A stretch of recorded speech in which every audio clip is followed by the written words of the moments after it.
मुंबईमधल्या माहुल परिसरामध्ये मॅनग्रोव्ज नष्ट केले जात आहेत। त्या ठिकाणी रात्रभर मातीचे ट्रक आणून रिकामे केले जात आहेत। झाडांची कत्तल होतीये, पण पोलिसांकडून काहीही कारवाई होत नाहीये। पाहुयात स्टिंगच्या माध्यमातून करण्यात आलेला हा पर्दाफाश।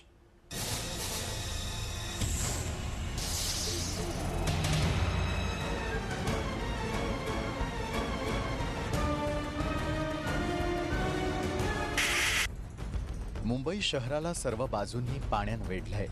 या पाण्यापासून संरक्षण करण्यासाठी समुद्रकिनारी, खाडीकिनारी मॅनग्रोव्ज अर्थात खारफुटीची नैसर्गिक वन आहेत। पण गेल्या काही वर्षात या मॅनग्रोव्जवरती जमीन माफियांची वक्र दृष्टी पडली आहे। एका मागोमाग एक अशी खारफुटीची वनं त्यांच्याकडून नष्ट केली जात आहेत।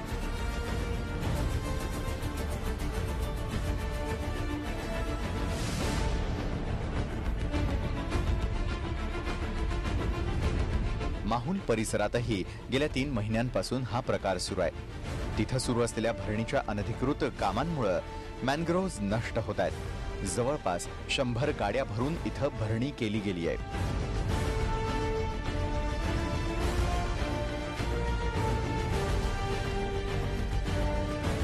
सार्वजनिक विकास आगमन या स्वयंसेवी संस्थेने या डंपिंग विरोधात आरसीएफ पोलीस स्टेशनला तक्रारही दिली आहे, पण पोलीस काहीच कारवाई करत नसल्याचा आरोप त्यांनी केलाय।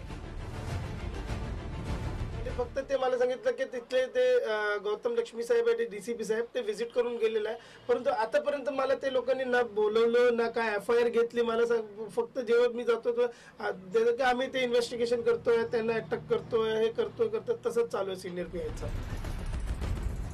या माफियांची मुजुरी इतकी आहे की त्यांनी माहुल गावातली जंगलाभोवतीची सुरक्षा भिंतही तोडून टाकली आहे। त्याशिवाय झाडांचीही जोरदार कत्तल सुरू केली आहे। या प्रकरणाची अगदी पोलीस कमिशनरांकडेही तक्रार केली आहे। स्वतः साहेबांकडे सिनियर पीआयकडे बसून आलेलो आहे। जेव्हा मी मारे साहेबांना हे सर्व कळवलं होतं त्याच दिवशी मला हे लोकांचा कॉल आला आणि ते मला बोलवलं की तुझ्याशी काम आहे, लवकर येते। तर मी तिथे मला माहित होतं की मला त्यासाठी बोलवलं।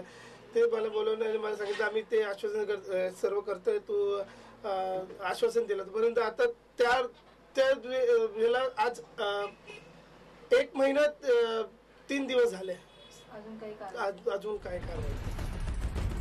पोलिसांनी आमच्याकडे तक्रार आली आहे असं सांगितलंय, पण कॅमेऱ्यासमोर काहीच बोलण्यास नकार दिला।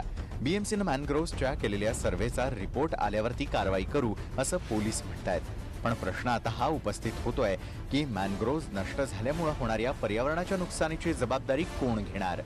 या माफियांना चाप लागणार तरी कसा? ज्योती शिंगे, TV9 मुंबई।